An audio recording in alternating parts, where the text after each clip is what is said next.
Hello दोस्तों, बहुत बहुत स्वागत है हमारे YouTube channel study with Vishal Singh में। दोस्तों, आज के इस वीडियो में बात करने वाले हैं अलंकार के बारे में। बहुत ही इम्पोर्टेंट टॉपिक है। लगभग ये इससे अलंकार से आपको हर साल लगभग 1 या 2 प्रश्न लगभग मिल जाते हैं। और नंबर की हम बात करें तो 2 नंबर में लगभग आपको ये प्रश्न पूछे जाते हैं अलंकार से। बहुत ही इम्पोर्टेंट है हिंदी सब्जेक्ट के आपके लिए अलंकार टॉपिक। तो अलंकार टॉपिक को इसमें पूरा हम कवर करने वाले हैं। कितने प्रकार के होते हैं और कौन से इसमें अलंकार आपको इम्पोर्टेंट है, लगभग हर साल एग्जाम में पूछे गए हैं। और ये है केवल क्लास 10th के लिए है। ठीक, ये केवल क्लास 10th के लिए है। और वीडियो स्टार्ट करने से पहले अगर आपने हमारे चैनल को सब्सक्राइब नहीं किया तो सब्सक्राइब कर लीजिए स्टडी विद विशाल सिंह को, क्योंकि यहाँ पे हर एक प्रकार के most important question, model paper के सॉल्व और हर एक सब्जेक्ट के मोस्ट इम्पोर्टेंट क्वेश्चन भी यहाँ पे आपको मैं बता चुका हूँ। तो जल्दी से जल्दी सब्सक्राइब कर लीजिए और जल्दी से जल्दी इस वीडियो के डिस्क्रिप्शन में लिंक है, वहां से सारी वीडियो आप देख सकते हैं। तो आइए हम बात करते हैं अलंकार की। अलंकार क्या, इसे किसे कहते हैं, सबसे पहले हम उसे जान लेते हैं। तो आपको क्वेश्चन में कैसे पूछेगा, तो लिख देगा कि अलंकार की परिभाषा दीजिए और उदाहरण सहित, मतलब उदाहरण सहित इसके जो प्रकार हैं उदाहरण सहित उनको समझाइए। अभी आपको मैं क्वेश्चन भी आपको बता दूंगा कैसे करना है। अधिकतर इसके जो प्रकार हैं वहीं से आपको क्वेश्चन पूछे जाते हैं। वो भी कौन से प्रकार में, अभी हम देखते हैं। सबसे पहले हम बात करते हैं अलंकार की। अलंकार किसे कहते हैं, तो अलंकार तो होता है काव्य की शोभा बढ़ाने वाले शब्दों को अलंकार कहते हैं। किसे कहते हैं भाई, काव्य की शोभा बढ़ाने वाले शब्दों को अलंकार कहते हैं। जो भी हम काव्य को शोभा, मतलब क्या होता है, जैसे किसी को सजाकर उसे अच्छा दिखाना। जैसे आपको किसी वस्तु को ही अच्छा दिखाना हो तो आप उसे क्या करते हैं, उसे सजाते हैं। तो उसे सजाकर मतलब श्रृंगार करते हैं, श्रृंगार कर उसे अच्छा दिखाते हैं। तो इसी तरह काव्य के जो वाक्य होते हैं उनको शोभा बढ़ाने के लिए किसकी जरूरत होती है, अलंकार की जरूरत होती है। ठीक है भाई, समझ गए। अब इसके बाद हम क्या बात करेंगे, अलंकार 2 प्रकार के होते हैं। कौन कौन से अलंकार होते हैं, शब्द अलंकार और दूसरा अर्थ अलंकार। दोनों 2 प्रकार के होते हैं। दोनों के 3-3 प्रकार होते हैं। दोनों के 3-3 प्रकार होते हैं। तो पहले शब्द अलंकार की बात करें तो इसमें अनुप्रास अलंकार, यमक और श्लेष, इसमें 3 ये। और इसमें क्या होता है, उपमा, उत्प्रेक्षा और रूपक। ठीक, इसमें 3। लेकिन क्लास 10th की हम बात करें तो क्लास 10th में केवल आपको क्या है, उपमा, उत्प्रेक्षा और रूपक है। ठीक, ये केवल अर्थालंकार के बारे में आपको पढ़ना है, ना कि शब्द अलंकार। तो आपको जो भी सिलेबस है केवल आप उस पे फोकस कीजिए, क्योंकि आपको नंबर अच्छे गेन करने हैं। जब आप 12th में जाएंगे तो आपको शब्द अलंकार वहां पे मिल जाएगा आपको पढ़ने के लिए। तो केवल इस समय अर्थालंकार पे फोकस करेंगे, वो भी किस पे, उपमा, उत्प्रेक्षा और रूपक। जो भी आपके क्वेश्चन बनेंगे इसी तीनों से बनेंगे इस बार एग्जाम में, तो वो अच्छे से अच्छे नंबर दीजिए। और इन तीनों के अभी मैं परिभाषा सहित उदाहरण आपको भी बताने वाला हूँ। तो आइए हम देखते हैं सबसे पहले उपमा अलंकार। उपमा अलंकार किसे कहते हैं हम देख लेते हैं। उपमा अलंकार किसे कहते हैं, जहां किसी वस्तु या व्यक्ति की तुलना दूसरी वस्तु या व्यक्ति से किया जाए। देखिए, कोई वस्तु या व्यक्ति है, उसकी क्या किया जा रहा है, तुलना किया जा रहा है किससे, दूसरे वस्तु या व्यक्ति से किया जाए, वहां उपमा अलंकार होता है। एकदम आसान भाषा में आपको मैं समझाया हूँ। देखिए, जहां किसी वस्तु या व्यक्ति की तुलना दूसरे वस्तु या व्यक्ति से किया जाए वहां उपमा अलंकार होता है। ठीक, जब भी तुलना की बात की जाए वहां पे कौन सा अलंकार होगा, उपमा अलंकार होगा आपका। अब देखिए, जितना इम्पोर्टेंट आपका परिभाषा है, ये परिभाषा है, उतना इम्पोर्टेंट आपका उदाहरण है और उदाहरण से आपका स्पष्टीकरण है। अगर ये 2 नंबर में पूछ रहा है तो 1 नंबर आपको उदाहरण और स्पष्टीकरण पर मिलेगा और 1 नंबर परिभाषा पे मिलेगा आपको। ठीक, अब बात करते हैं उदाहरण की। उदाहरण में आपको उदाहरण समझना होगा। पीपर पात सरीस मन डोला, पीपर पात सरीस मन डोला। जो पीपल के पत्ते हैं, जो पीपल के पत्ते हैं वो धीरे धीरे डोल रहे हैं। किस तरह डोल रहे हैं? मन जिस तरह आपका चंचल होता है, जिस तरह हमेशा इधर उधर भटकता रहता है, उसी तरह पीपल के पत्ते आपको हमेशा हिलते हुए ही नजर आते हैं। तो इसका जो मन का बात है वो किससे किया है? पीपल से। और इसका आप अर्थ समझ गए होंगे। मन का जो बात किया है पीपल से, और कैसा किया है? जो उसके पत्ते हैं जो हमेशा हिलते रहते हैं चंचल की तरह, मन जिस तरह चंचल रहता है उसी तरह पीपल के पत्ते भी धीरे धीरे हमेशा हिलते रहते हैं। अब बात करेंगे स्पष्टीकरण का। सबसे मेन है स्पष्टीकरण का। तो स्पष्टीकरण का आपको मैं 2 टाइप बताऊंगा, 2 टाइप बताने वाला हूं लिखने के लिए, कि 2 टाइप में किस तरह आप लिख सकते हैं। कोई एक आपको लिखना होगा, ठीक। तो इसमें देखिए, इसमें शब्द आता है उपमेय, उपमान, वाचक और साधारण धर्म। इसमें 4 ऐसे शब्द आते हैं जो आपको इनको समझना होगा। तो समझने के लिए मैं आपको एक अलग से आपको मैं बता दे रहा हूं, इसको इसमें नहीं लिखेंगे, ये एग्जाम में नहीं लिखेंगे आपको, केवल आपको यहाँ पे समझने के लिए इस वीडियो में आपको अलग से मैं बता रहा हूँ, ठीक। तो देखिए क्या करेंगे, उपमेय। उपमेय की परिभाषा क्या होता है? जिस वस्तु या व्यक्ति की समानता बताई जाती है, जिस वस्तु या व्यक्ति की समानता बताई जाती है, ठीक, याद रखेंगे। और दूसरा ये है उपमान। उपमान क्या होता है? जिस वस्तु या व्यक्ति की तुलना की जाती है, इसमें समानता, इसमें तुलना, ठीक। वाचक शब्द, समानता को व्यक्त करने वाले शब्द होते हैं। समानता को व्यक्त करने वाले शब्द कैसे होते हैं? वाचक शब्द। वाचक शब्द पहचान करने वाले शब्द होते हैं, एक तरफ से पहचान जिससे किया जा सके वो होते हैं वाचक शब्द। और चौथा हम बात करें साधारण धर्म। साधारण धर्म में जो गुण उपमेय और उपमान में समान रूप से रहता है, ठीक। जो गुण उपमेय में और उपमान में जो क्या होता है? समान रूप में रहता है, ठीक। इन चारों का अगर मतलब समझ गए तो आपको लिखने या स्पष्टीकरण लिखने में कोई दिक्कत नहीं होने वाली है।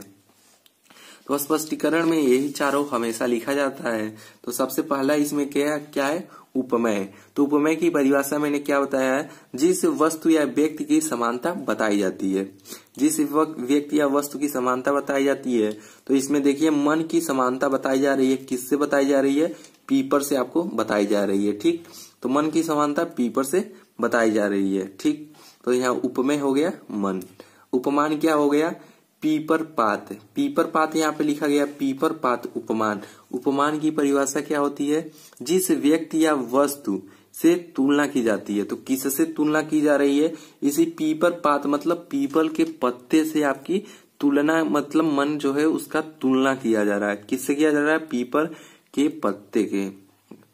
और यहीं पर बात करें वाचक शब्द। वाचक शब्द क्या होता है? मतलब पहचान करने वाले शब्द होते हैं। पहचान करने वाले मतलब समानता को व्यक्त करने वाले शब्द होते हैं, ठीक। तो इसमें वाचक शब्द सरीसी। सरीसी मतलब होता है मतलब धीरे धीरे हिलने वाले जो पत्ते होते हैं, धीरे धीरे, या मन हो गया चंचल, या धीरे धीरे इसे कह सकते हैं। तो इसे हम सरीस मतलब धीरे धीरे जो हिल रहे हैं पत्ते, इन दोनों वाक्यों को जोड़ने का काम क्या कर रहा है? मन डोला और पीपर पात को एक तरफ से जोड़ने का कार्य कर रहा है। मान लीजिए इसको आप गायब कर दीजिए, सरीसी को आप गायब कर दीजिए, इसको गायब कर देंगे तो पीपर पात मन डोला, इसका कोई अर्थ नहीं होगा। लेकिन जब ये जुड़ जाएगा इस वाक्य में तो एक वाक्य मतलब बहुत ही शोभा बढ़ा देगा इस वाक्य का। इस तरह वाचक शब्द आप पहचानेंगे। इसी तरह हम बात करें साधारण धर्म की। तो साधारण धर्म में क्या है? डोला। साधारण धर्म में डोला, इसका परिभाषा हमने क्या बताया है? जो गुण उपमेय और उपमान में समान रूप से रहता है, ठीक। तो साधारण धर्म की परिभाषा होती है जो गुण उपमेय और उपमान में समान रूप से रहता है।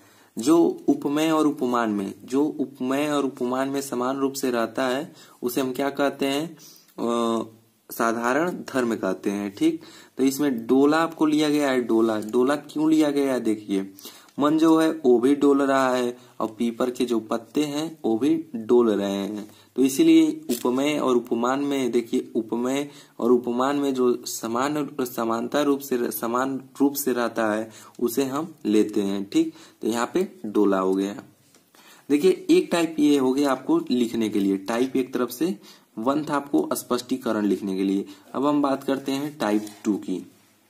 टाइप 2 में एकदम आसान शब्द में लिखना है।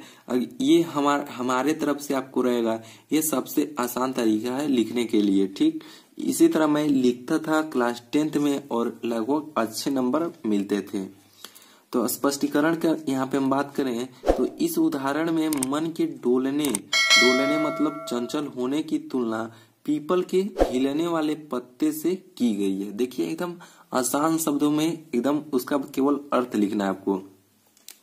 इस उदाहरण में मन के डोलने मतलब चंचल होने की तुलना पीपल के हिलने वाले पत्ते से की गई है। केवल आपको इतना ही लिखना है, ना कि इतना आपको समझना है। ठीक, केवल आपको इतनी ही बातें इसमें लिखनी है। अब हम बात करते हैं अगले टाइप के मतलब अलंकार की। अब हम बात करेंगे रूपक अलंकार की। ये भी बहुत ही इम्पोर्टेंट है, अलंकार है अपने आप में। ये भी हर साल लगभग एग्जाम में पूछे गए हैं।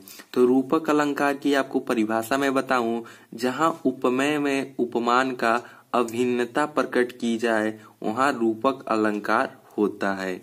एकदम आसान शब्दों में, जहां उपमेय में उपमान का अभिन्नता प्रकट की जाए वहां रूपक अलंकार होता है। और उपमेय और उपमान आपको मैं बता चुका हूं। तो आप उसे उपमेय किसे कहते हैं, जिस वस्तु या व्यक्ति की समानता बताई जाती है, और उपमान क्या कहते हैं, जिस वस्तु या व्यक्ति की तुलना की जाती है। इन दोनों में जहां अभिन्नता प्रकट की जाए वहां रूपक अलंकार होता है। ठीक, अब इसका हम उदाहरण देख लेते हैं। उदाहरण ये है, चरण कमल बंदो हरि आई। यहाँ पे क्या बात की जा रही है स्पष्टीकरण में देख लेते हैं। यहाँ चरण में जो कमल का भेद न रखकर एक रूपता बताई गई है। यहाँ जो चरण में कमल है, चरण कमल है का भेद न रखकर एक रूपता बताई गई है। ठीक, ये हो गया रूपक अलंकार, जो अपने आप में भी बहुत ही इम्पोर्टेंट अलंकार है और लगभग हर साल एग्जाम में पूछा गया अलंकार है। अब बात करते हैं तीसरा और सबसे लास्ट अलंकार की आपके क्लास 10th के लिए। इन तीनों को ही बहुत ही इम्पोर्टेंट है। अब बात करते हैं उत्प्रेक्षा अलंकार। उत्प्रेक्षा अलंकार किसे कहते हैं, जहां उपमेय में उपमान की संभावना किए जाए वहां उत्प्रेक्षा अलंकार होता है। देखिए इन तीनों में बस एक ही शब्द मतलब अलग है। देखिए उसमें क्या था, उपमा अलंकार की बात की जाए तो उसमें आपको तुलना बताना था, और रूपक अलंकार की बात की जाए वहां पे आपको अभिन्नता प्रकट किया जा रहा था उपमेय और उपमान में। और तो उत्प्रेक्षा की बात की जाए यहाँ पे आपको संभावना की जा रहा है उत्प्रेक्षा अलंकार में। केवल आपको यही तीन अंतर याद रखने हैं और बहुत ही इजी तरीके से आपको परिभाषा याद करने के लिए मैं परिभाषा यहाँ पे दिया हुआ हूँ। यहाँ पे उदाहरण इसके देखते हैं। तो उदाहरण में नेत्र मानो कमल है, केवल एकदम सिंपल उदाहरण भी है, ये आपको बुक में नहीं मिलेगा। ठीक, तो ये नेत्र मानो कमल है, ये भी बहुत ही अच्छा उदाहरण है, मैंने खुद इसे खोज कर लिखा है। और इसे हम बात करते हैं स्पष्टीकरण का। तो यहाँ पे नेत्र उपमेय की कमल उपमा। देखिए नेत्र जो है उपमेय है, इसको ब्रैकेट में कर लीजिए। नेत्र उपमेय की कमल उपमान होने की कल्पना की जा रही है। मानो शब्द कल्पना, जो मानो शब्द है वो शब्द कल्पना करने की किया गया है। नेत्र मानो कमल है, नेत्र मानो कमल है, जो कमल है वो नेत्र के समान है, और मानो जो है एक कल्पना करने के लिए किया गया है। तो ये हो गया इसका स्पष्टीकरण। यहाँ पे हम बात करेंगे, देखिए आपको कई लोगों को यहाँ पे रूपक अलंकार का उदाहरण थोड़ा कठिन लग रहा होगा। रूपक अलंकार का ये उदाहरण आपको कठिन लग रहा है तो इसको आप नहीं लिखकर आप इसको भी लिख सकते हैं। देखिए सबसे लास्ट में मैं बता दे रहा हूँ इसको, रूपक अलंकार का उदाहरण। तो रूपक अलंकार का उदाहरण क्या है, पायोजी मैंने राम रतन धन पायो। यहाँ पे उपमेय राम रतन है और धन जो है उपमा है। ठीक, ये भी आप लिख सकते हैं, बहुत ही अच्छा उदाहरण है, ये लगभग सबको याद रहता है। तो ये हो गया बहुत ही सिंपल उदाहरण के साथ आपका अलंकार यहाँ पे समाप्त होता है। क्लास 10th के लिए केवल है ये वीडियो। तो फिलहाल इस वीडियो में था यही सब। तो अगर आपको ये वीडियो पसंद आया तो वीडियो को जरूर लाइक कीजिए और चैनल पे पहली बार आते हैं तो चैनल को जरूर सब्सक्राइब कीजिए। तो फिलहाल इस वीडियो में बस इतना ही। मिलते हैं अगले वीडियो में और भी जानकारियों के साथ। तब तक के लिए जय हिंद, वंदे मातरम।